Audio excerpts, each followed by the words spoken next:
Bismillah, alhamdulillah, salatu wassalamu ala rasulillah wa ala alihi wa sahbihi wa man wala, thumma amma ba'd. To proceed, today inshallah we will have the chapter or the station of al-waqt, and in fiqh we will continue to talk about bequests.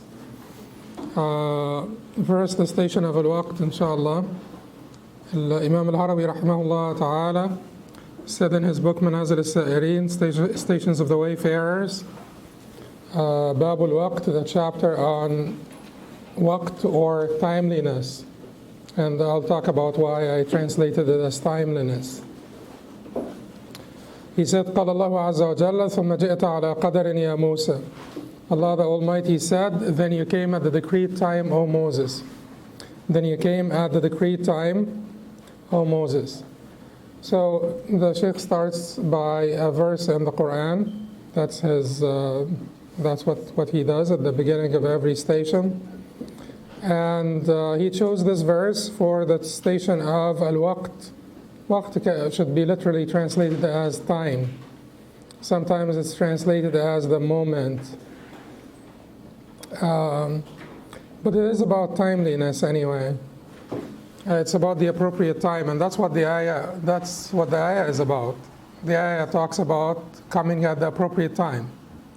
It is not necessarily a preset time, like a sort of an agreed upon time between Allah subhanahu wa ta'ala and Moses, but it is the time that Allah designated to be most suitable, the time that Allah decided to be most suitable for Moses' arrival or for this meeting with Allah subhanahu wa ta'ala.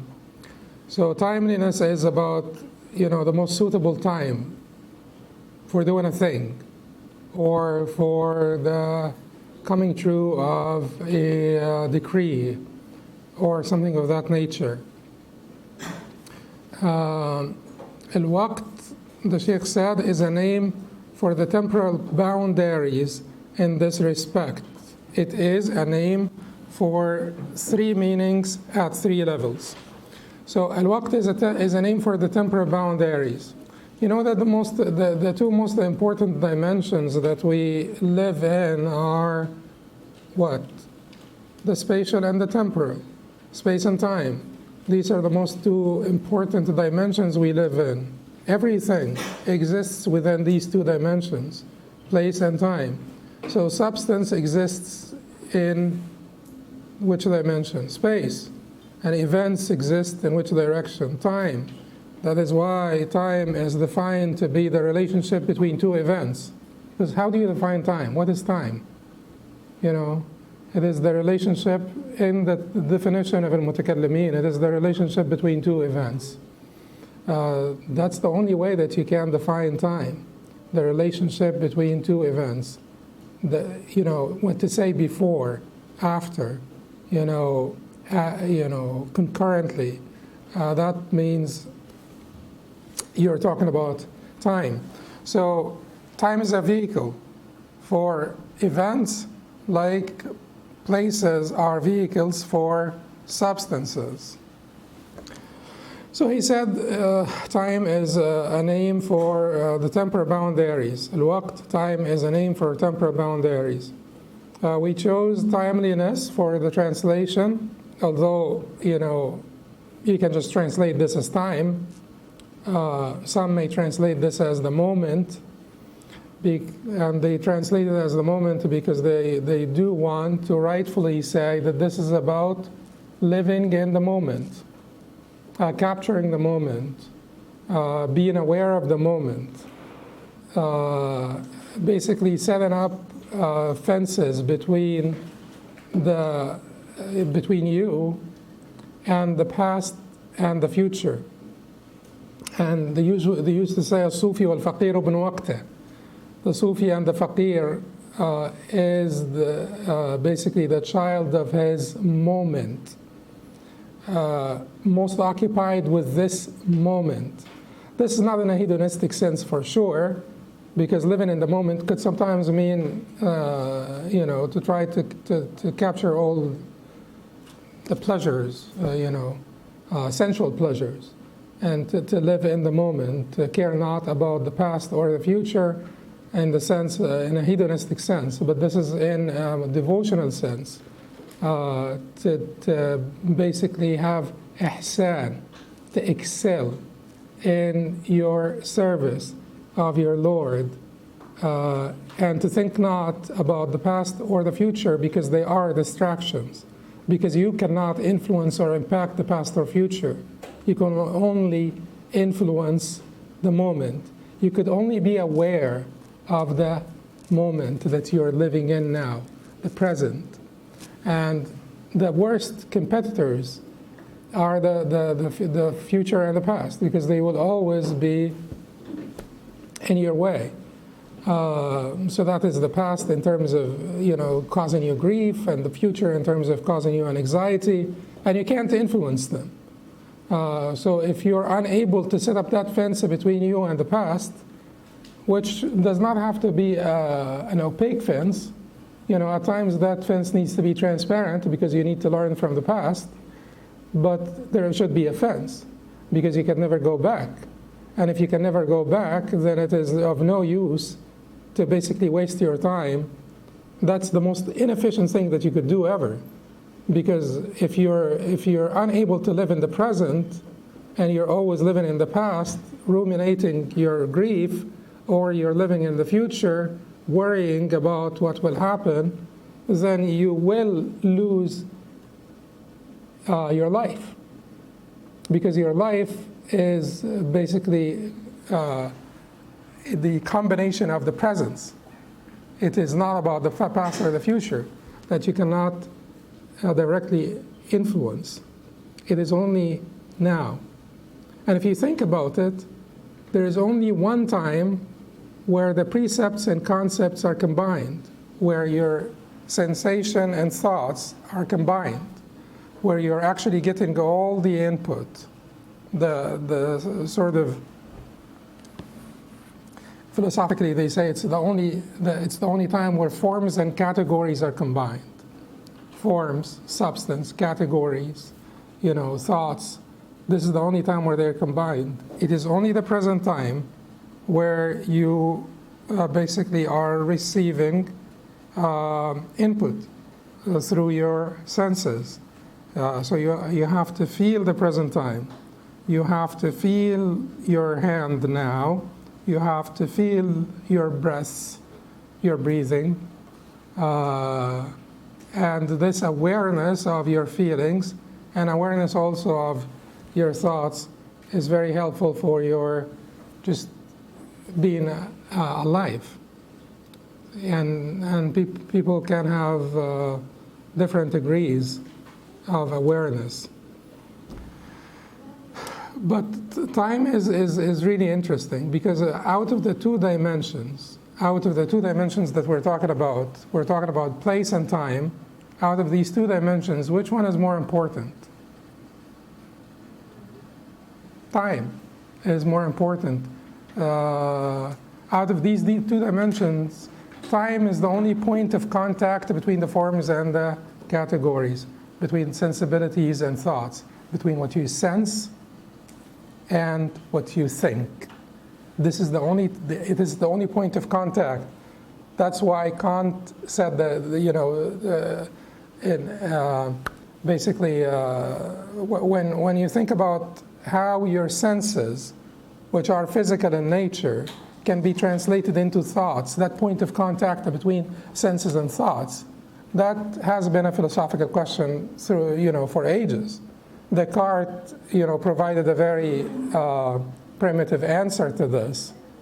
He said the pineal gland is where thoughts and senses come together, come in contact, and then you make sense of your senses. You make the precepts results in concepts. The precepts and the concepts mixed together. And Kant said, no, there is no point of contact except time. If you think about it, time is of huge importance. That's why Allah swears by time. Surah Al-Asr, by the time, wal asr. That is why the Prophet ﷺ said, don't curse ad-dahr, which is time, because Allah is ad-dahr. Because ad-dahr is Allah. And that is why in the third level, the Shaykh will talk about al-waqt al-haq. Waqt is the true one. Time is the true one. And al-haq is one of the names of Allah subhanahu wa ta'ala. So time is of huge importance. And it is your ability to live in the moment, to live in the present, or to live the present, that will enable you to excel, because it is the only time that you are actually able to impact. And that is, like I said before, not in a hedonistic sense, but in a devotional sense. You live in the moment, and you try to figure out how to excel now, how to get the most out of this moment. And you are never able to do that unless you set up those fences between you and the present and you and the past. These are transparent fences.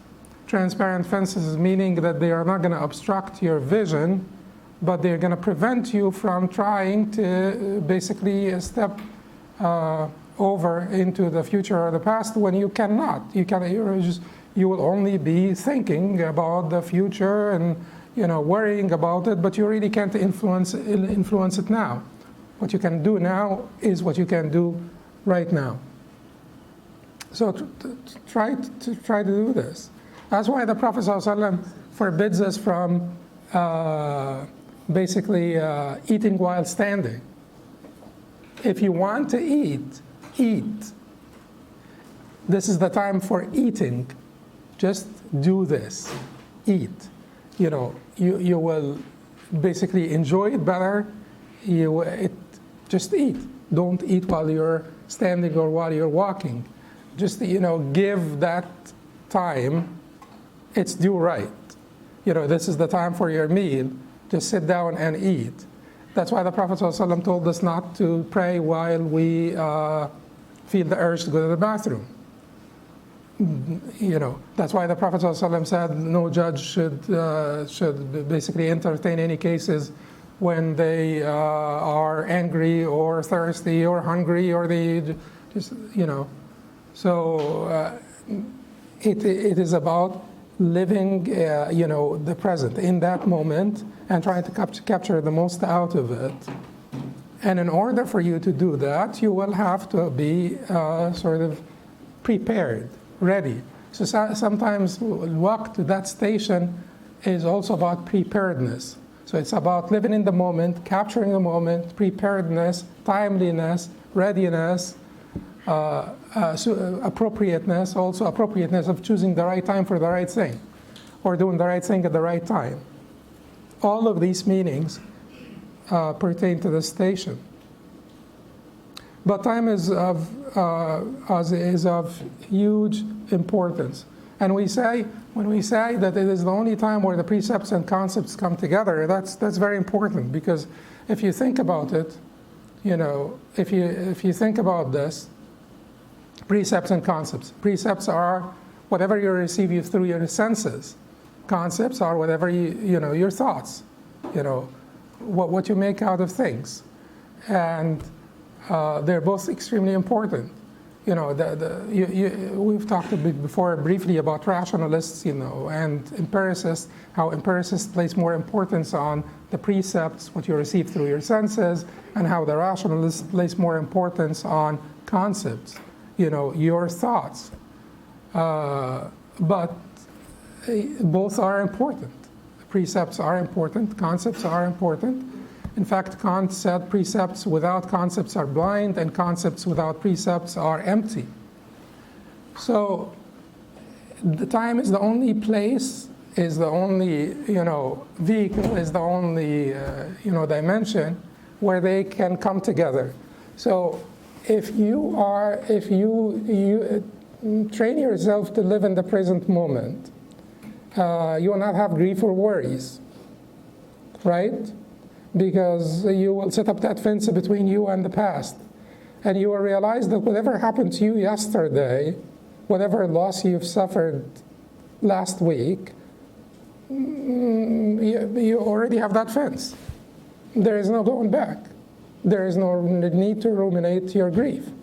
So you're going to live in this present moment. so you're not going to grieve over it. But what about your senses? What about someone who says, well, I live with chronic pain, so at every moment of my life, I receive those signals, painful signals. That is well, certainly, you can't tell someone like this that you will, for most of you sitting here, if you're not a patient with chronic pain, you should be extremely joyous.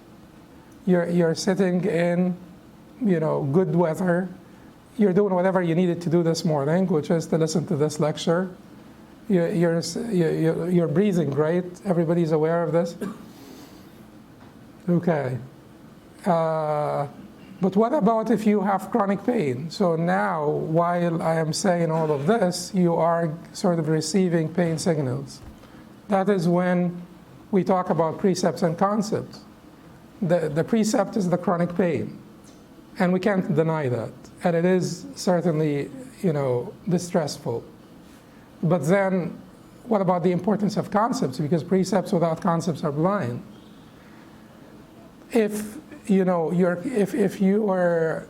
are basically theme in life is the service of Allah subhanahu wa ta'ala, is being tested for the greater reward and the hereafter, that concept will affect your sensation of pain, will affect your experience of pain. It becomes a different experience.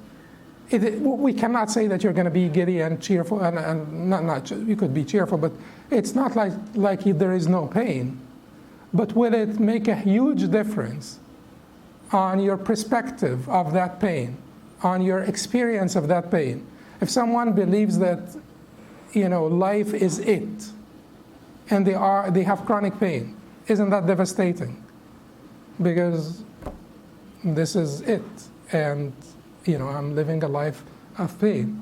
But if someone thinks that the reward for this, يود أهل العافية يوم القيامة لو كانت جلودهم قرضت بالمقاريض لما يرون من أهل البلاء من الأجر. So the Prophet ﷺ said that the people, the healthy people would wish on the Day of Judgment that their skin was sort of punched out with punchers. Because of the reward that they will see Ahl al-Bala, the people of hardship, receive on the Day of Judgment. So if you're aware of this, then your experience of pain, although pain is painful, and we're not denying this, but your experience of pain will be a completely different experience.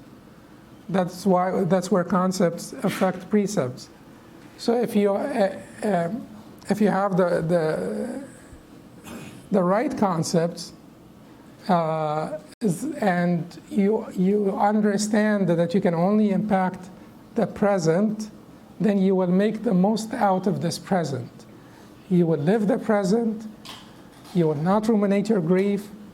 You will not worry about the future, and you will make the most out of this moment that you're living in.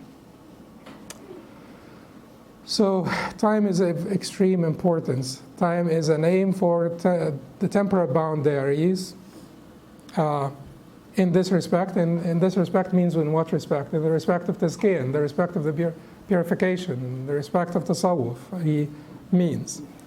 It is a name for three meanings at three levels. Al-ma'na al-awwal. Okay, the first meaning. المعنى الأول حين وجد صادق لإيناس ضياء فضل جذبه صفاء رجاء. المعنى الأول حين وجد صادق, during a true wajd, truthful wajd. Wajd, as we explained before, is translated as ecstasy. Wajd means what? It comes from wajada. Wajada means found, so found the causes of spiritual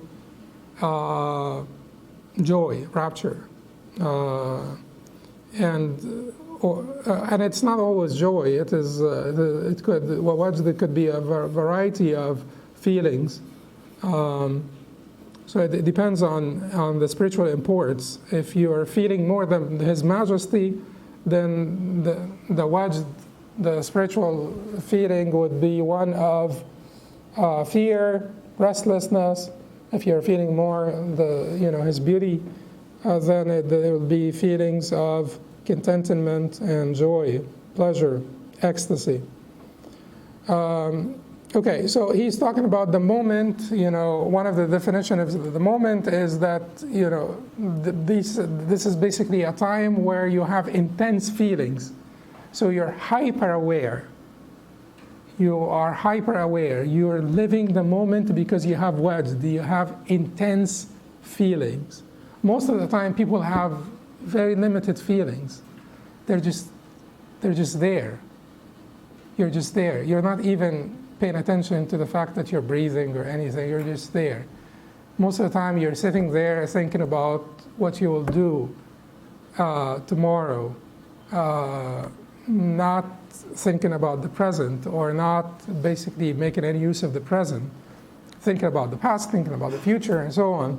But wajd is the intense feelings that we talked about before. It's when you have procure those causes of spiritual rapture, and you have these intense feelings that could result in some rhythmic movements or some physical manifestations, but with gracefulness and dignity and composure.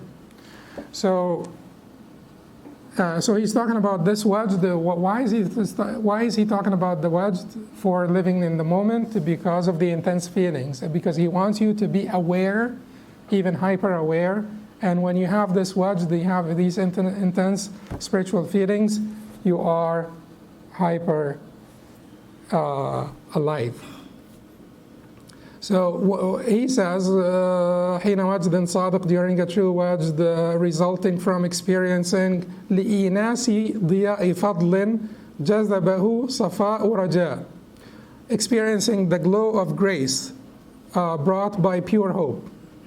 Diya fadl it's the glow of grace, the divine grace on you, the divine bounties on you. When you feel them, when you are aware of them, jazabahu safa raja, and you will feel them and be aware of them when you have good thoughts of your Lord, when you have hope and you have good thoughts of your Lord, you will better feel the grace of your Lord. So the glow of this grace that is brought by pure hope. Pure hope, what is the difference between hope and pure hope? Hope is when you think that when you expect compensation for something that you have done. Pure hope is when you expect the favors for nothing on your part, like in return for nothing, because you understand that His grace is just His grace. It's predetermined before you have done anything, and whatever it is that you do is not basically a sufficient price for His grace. It is never a sufficient price for His grace. So that's why you have pure hope. It is the bounty of Allah subhanahu wa ta'ala. It is not anything that I do. It's just that He is gracious. That's all. So pure hope. أو لقسمة جذبها صدق خوف. So experiencing the glow of grace brought by pure hope, or the blow of might brought by true fear. The blow of might brought by true fear.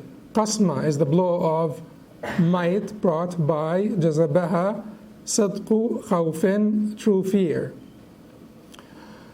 As we said, you could experience the sort of the attributes of majesty, the attributes of beauty, and depending on which attributes you're experiencing or you're feeling, the result will be different. أو لتلهب. Okay, so this wajd will be a result from إناس فضل قسمة جذبها صدق خوف أو لتلهب شوق جذبه اشتعال محبة, or the heat of yearning brought by the blazing love. So the glow of grace brought by pure hope, the blow of might brought by true fear, or the heat of yearning brought by the blazing love. And if you look at the last three words that he mentioned here in these three sentences, the first one is raja, the second is khawf, the last is mahabba. Hope, fear, love. Aren't those the motivations, our three motivations for the worship of Allah subhanahu wa ta'ala? Primarily mahabba, so you fly to Allah with mahabba, and the two wings of hope and fear that will balance out your direction to Allah subhanahu wa ta'ala. But the main propelling energy here is your mahabba. The hope and fear will sort of balance your direction. Then so that's the first meaning of timeliness or preparedness or appropriateness or time or appropriate timing or living the moment, capturing the moment, all of those meanings that pertain to this station.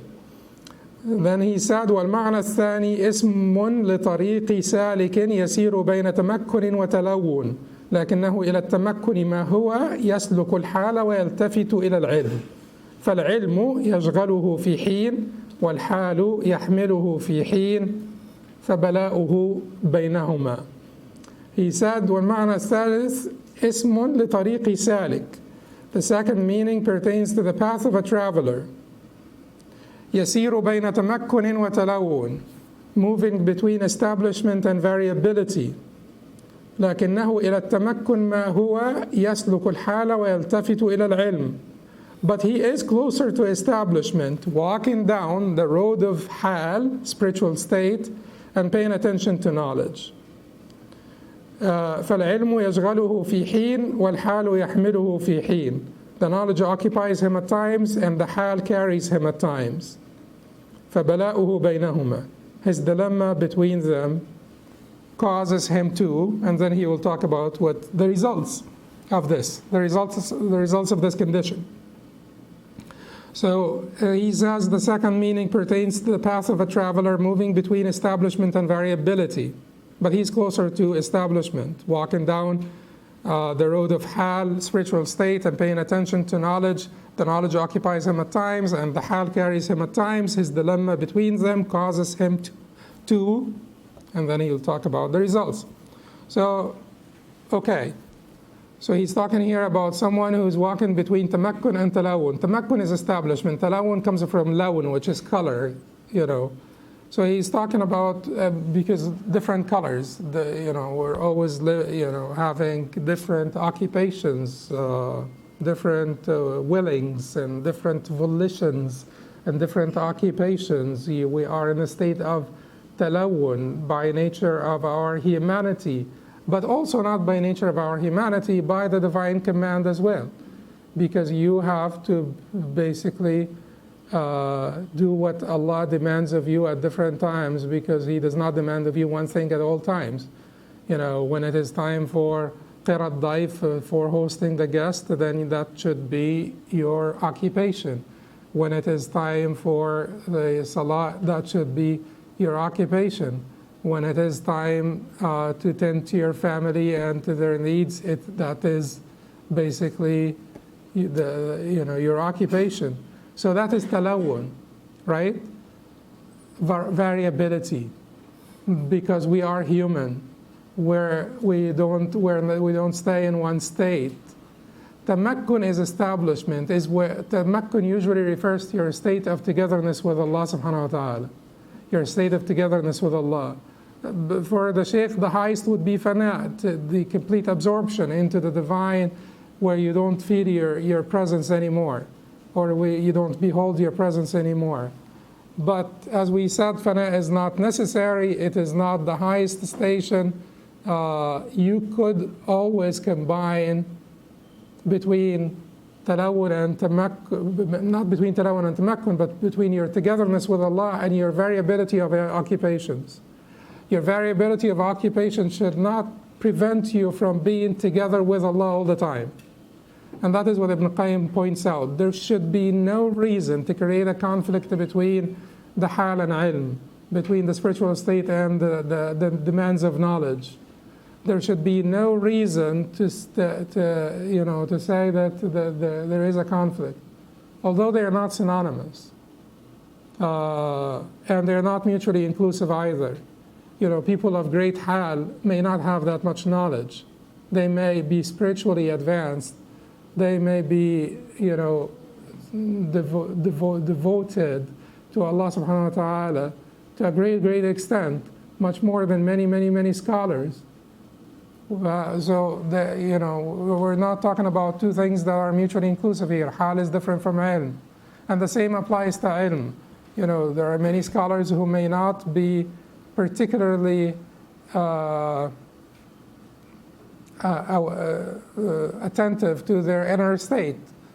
There are scholars that are also not pious to begin with, or not observant of the hal in any way, shape, or form.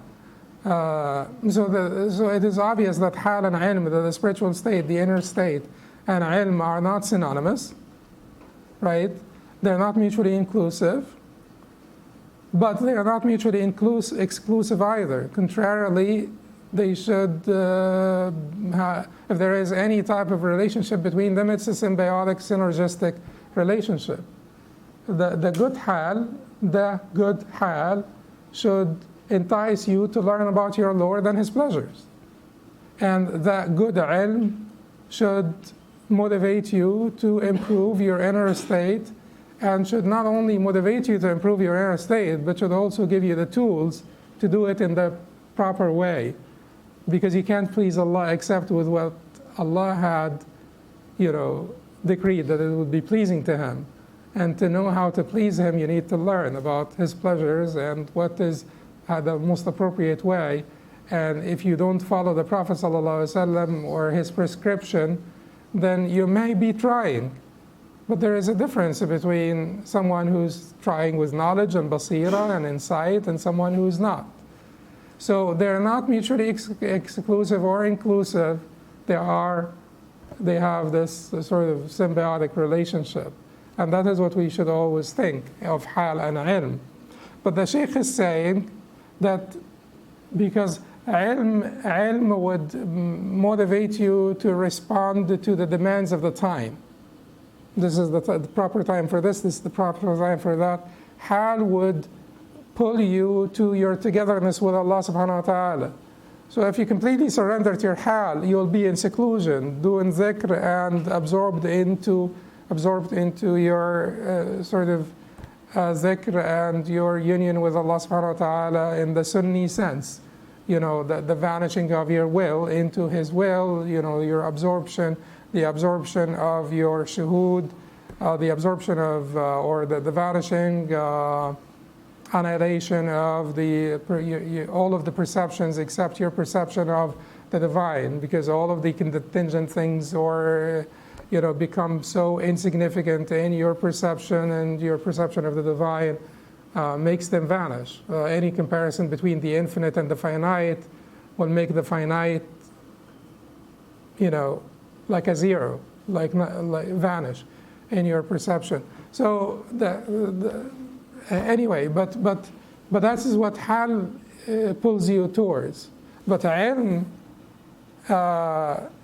demands of you to be attentive to the variable occupations of the different times.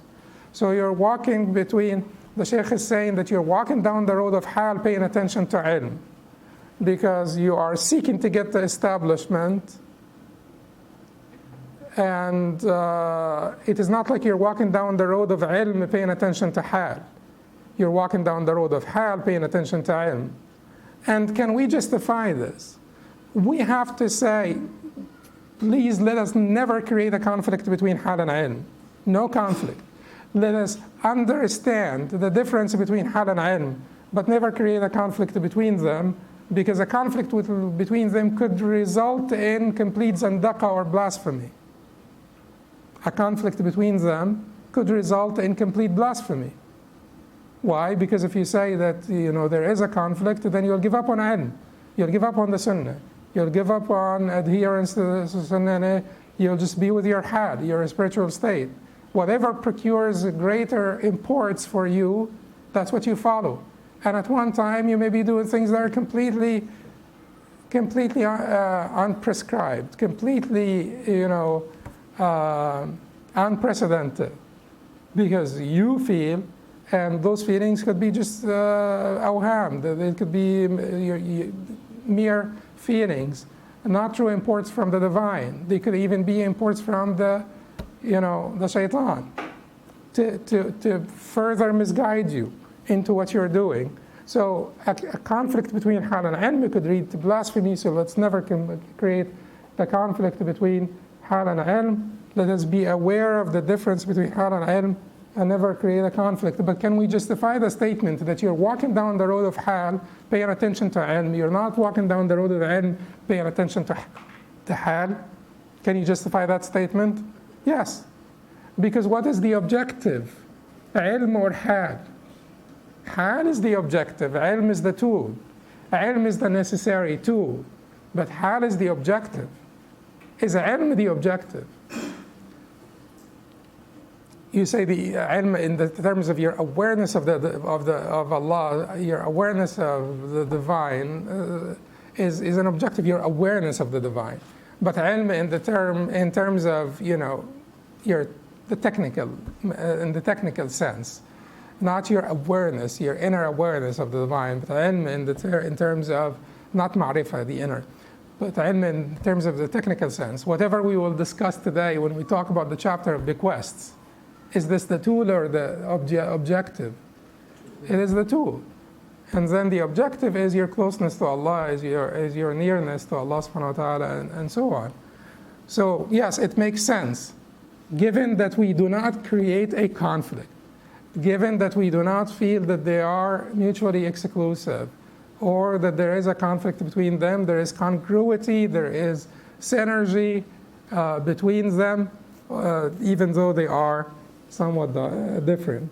So he says here that you're walking down this path, the road of hal, the path of a traveler moving between establishment and variability, but he's closer to establishment, walking down the road of hal and paying attention to knowledge. The knowledge occupies him at times, as we said. The knowledge, demands different things of you at different times, which could create a little bit of dispersion, tafarruq, where you feel just distraction, but the hal pulls you back. And as we said, you could combine them simultaneously, and that is the ultimate success, to combine them simultaneously. So you are in a state of jam'a even during farq. You are in a state of togetherness with Allah even during the variability of your occupations. How do you do this? Like I said, in the document that I sent you, a mosaic is perceived as one whole, right?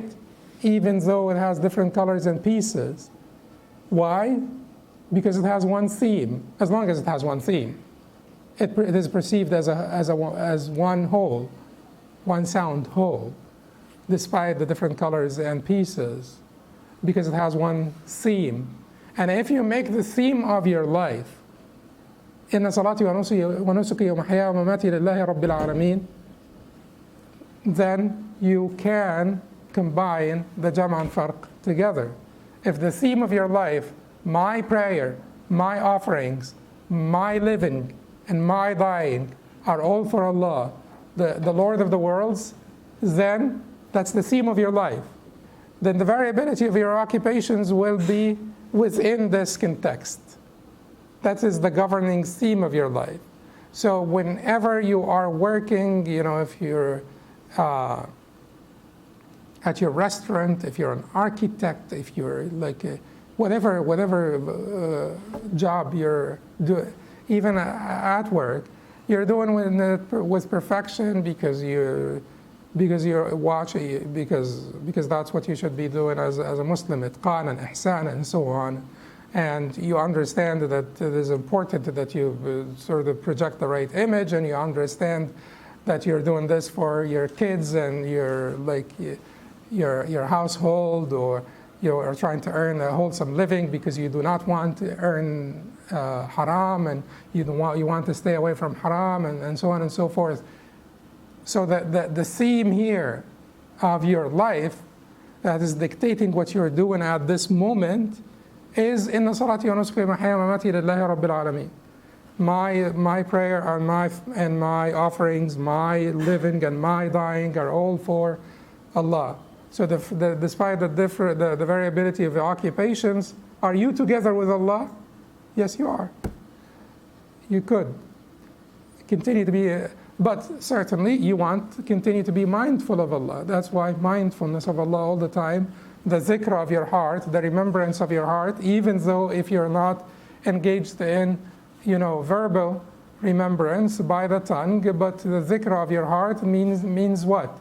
Your constant mindfulness of Allah. If you have that state of constant mindfulness of Allah, you are in a state of jam'ah all the time, or togetherness with Allah.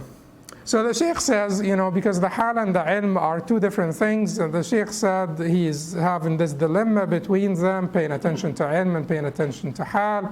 The dilemma causes him to يذيقه شهودا طورا, causes him to taste shuhud at one phase, ويكسوه غيرة طورا, and become engrossed in jealousy at another, ويريه غبرة تفرق طورا, see the smudge of dispersion at yet another phase. يذيقه شهودا طورا, taste the shuhud at one phase, that is the shuhud of the divine through the tajalli of his sifat, the appearance of his manifestations to the heart. The appearance of his attributes to the heart, or the manifestation of his attributes to the heart.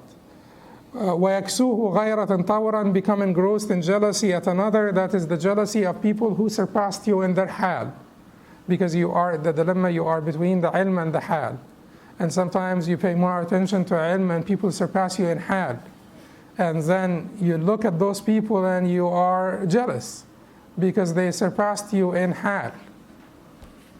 وَيُرِيهِ غَبْرَةَ تَفَرُّقٍ طَوْرًا, see the smudge of dispersion at yet another phase. And we said the smudge of dispersion is your tafarruq, meaning your lack of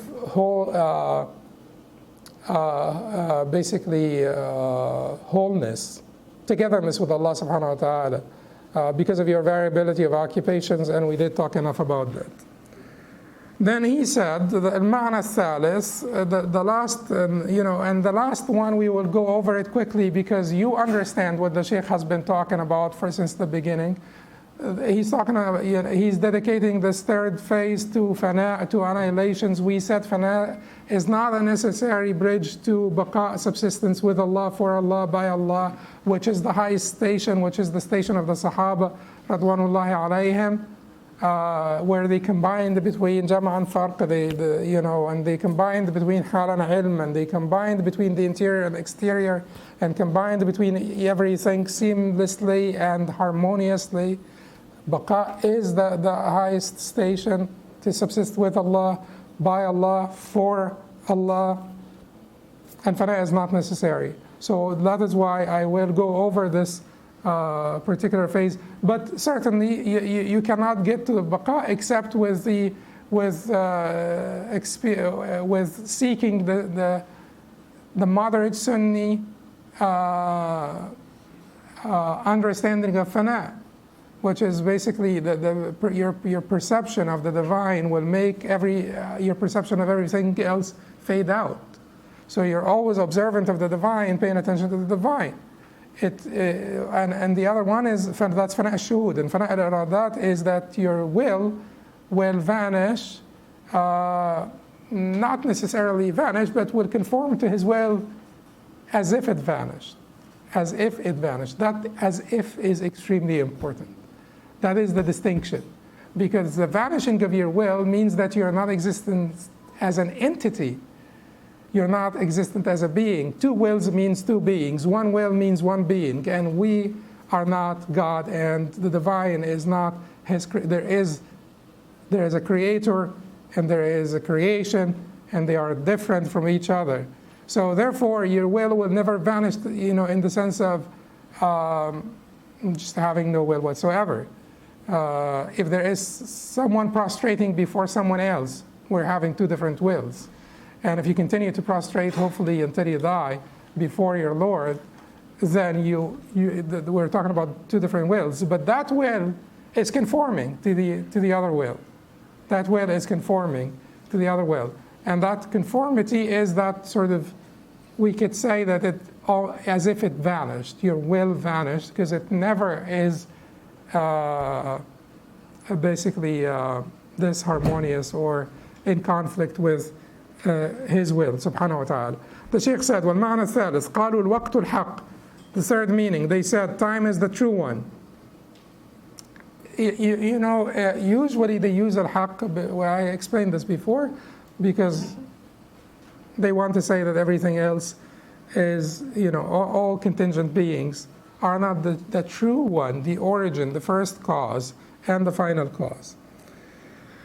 He says, أرادوا به استغراق رسم الوقت في وجود الحق. They meant by that the absorption of the form of time into the reality of the true one. They meant by that the absorption of the form of time into the reality of the true one. Here, the moment itself will vanish, because the moment itself, it's about time. And when you think of the divine as timeless, how do we think of the divine as timeless? The divine is not bound by time. We are in time. The divine is not bound by time. But that does not mean that the divine is not, has no successive, well, at least in my sort of Athari Hanbali type of thinking, that the divine has no successive willings. The divine has successive willings. That does not mean that his knowledge is not eternal or pre-eternal. It is pre-eternal. His knowledge is pre-eternal. Successive willings is basically successive volitions. It is basically to bring about things to existence. كل يوم هو في شأن. Every day he is tending to a different affair or doing something different, continuously creating and maintaining his creation, and his creation is a timed creation, timed creation. And to engage a timed creation, you engage the timed creation temporally, successively. But we say that the divine is timeless in the sense that the divine is not bound by time. It's not a dimension that he is in, and that's the same that we say about the spatial dimension. The divine is not bound by a spatial dimension. But in our Athari Hanbali thought, the divine is, stawa al-arsh, is above the throne. But still, we're not saying that the divine is bound by any spatial dimension. We're not saying tahayyuz, bound by a spatial dimension. And even we're not saying jiha, we're not using all of these words. We're not saying direction in any sort of suboptimal or inappropriate sense. We're not using, those different terms that have not been used by Allah and His Messenger. We just describe Allah by that which He described Himself. So we're not saying that the divine has a direction in that sense. We're not saying that the divine is bound by spatial dimension. Certainly, if you say that, that is just like a grave mistake. We're saying that the Rahman is above the throne, but He's not bound by those dimensions. The same applies to time also. The divine is not bound by time, but does the divine do things at different times? Yes, because we are His creations, we are His effect, and He is in control all the time of his creation and creating more and more things all the time. So that's an important distinction to keep in mind, particularly if you subscribe to my Hanbali Athari perspective on these issues. And if you don't, then we can continue to be friends. But I'll just finish very quickly. So الوقت الحق أرادوا به استغراق رسم الوقت في وجود الحق، وهذا المعنى يشق على هذا الاسم عندي، لكنه هو اسم في هذا المعنى الثالث لحين تتلاشى فيه الرسوم كشفا لا وجودا محضا. Okay. So استغراق رسم، but like I said, so the moment itself is about time, and since the divine is not bound by time, and then you compare this to the divine, and if you're absorbed into the divine, the moment will vanish into infinity. Compare our time, whatever time, to eternity, and it will just vanish into the divine reality. So they meant by that absorption of the form of time into the reality of the true one. He said, وهذا المعنى يشق على هذا الاسم عندي. He said this meaning is too difficult to be applied to this name, because he sees, he's thinking that time is about your time. Probably that's why he's feeling that this name, it's very hard to apply the name of time to the true one, because he thinks that the true one is beyond time and before time. And we're talking now about your time. But then he tries to justify why they say that, and he says, however, in this third sense, it is a name for the vanishing of forms, not in reality, but in disclosure, in perception. So it's the name of vanishing of all forms, including the form of time. Time is also one of the forms, to him, because it has to do with the creation, because the creator is not bound by time. So time has to do with the creation. It's one of the forms. So your perception of the divine, the pre and post, the eternal pre and post, in past and future, your perception of the divine will make every form vanish, even time itself. He says, وهو فوق البرق, he says تتلاشى فيه الرسوم كشفا لا وجودا محضا. He says كشفا لا وجودا محضا, كشفا in your perception, لا وجودا محضا, not in reality, because you understand that we exist and so on. It is only that in your perception that these things vanish. وهو فوق البرق والوجد. He says that it is that station of timeliness is above lightning and wajd, which is what we explained before. He says, وهو يشارف مقام الجمع لو دام وبقي ولا يبلغ وادي الوجود لكنه. It would approach the station of union if it were to continue, while it does not reach the valley of wujud, which is actuality. I translate wujud as actuality, and we will come to it. Wujud is station number 96 in this book. It is one of the highest stations, where you will need to pay a lot of attention, because it will be very difficult when we get to those stations. Navigating those stations will be very difficult. Anyway, لكنه, but that station of timeliness, يكفي مؤنة المعاملة, spares one of the burdens of service, because service will be light. You will be carried. You will not have to endure through service. You will enjoy service.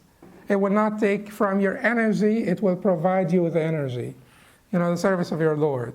So you're propelled. You're not making mujahada here. You're not striving against yourself to serve you're actually being propelled. You're being pulled to the service. It is energy that is coming from outside. So spare is one of the burdens of service. وَيُصَفِّي عَيْنَ الْمُسَامَرَةِ, and purifies the intimate dialogue. So the intimate dialogue with the divine will not be corrupted by distractions. You'll not be dialoguing with anything but Him. وَيُشِمُّ رَوَائِحَ الْوُجُودِ, and lets one smell the fragrance of wujud, actuality. And we will talk about wujud when we come to that station, station number 96. أقول قولي هذا وأستغفر الله لكم سبحانك اللهم وبحمدك أشهد أن لا إله إلا أنت أستغفرك وأتوب إليك.